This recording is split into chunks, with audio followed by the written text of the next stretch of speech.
So at 12:23, we got an emergency call about a fire here on Edgehill. Metro DEC dispatchers dispatched our crews to the apartment building you see behind me. When our first crew arrived, they saw heavy smoke and flames coming from the second floor.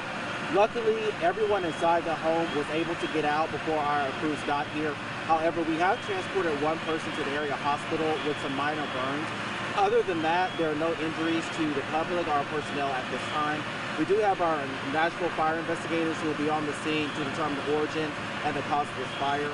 Right now, because of the fire in the building behind me, we are going to have NES cut power to the entire building. That will displace around 10 people. Those people who are displaced, we're working with the American Red Cross to make sure that they have the services they need.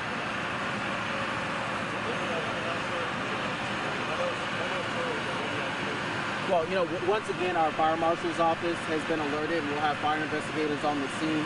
They will determine, if they can, the origin and the cause of the fire.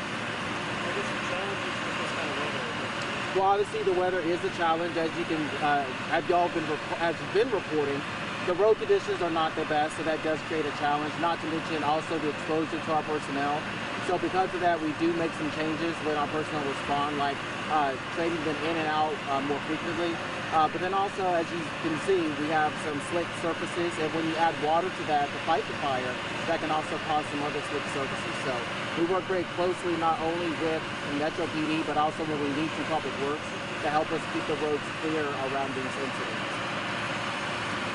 You may or may not be able to answer this question, but it's cold and people are trying their best to find ways to keep warm. Can you talk about ways to properly keep warm in terms of? Yeah, obviously, whenever we have cold weather like this, we want people to be mindful of how they are staying warm. First of all, never ever eat your home with your oven or your stove. If you are going to be using any kind of heating devices, make sure you give at least 3 feet of distance between that device and anything that could be combustible. We're talking about things like drapes, clothes, laundry, anything like that. Also, be mindful of where your children and your pets are at as well around those heating devices.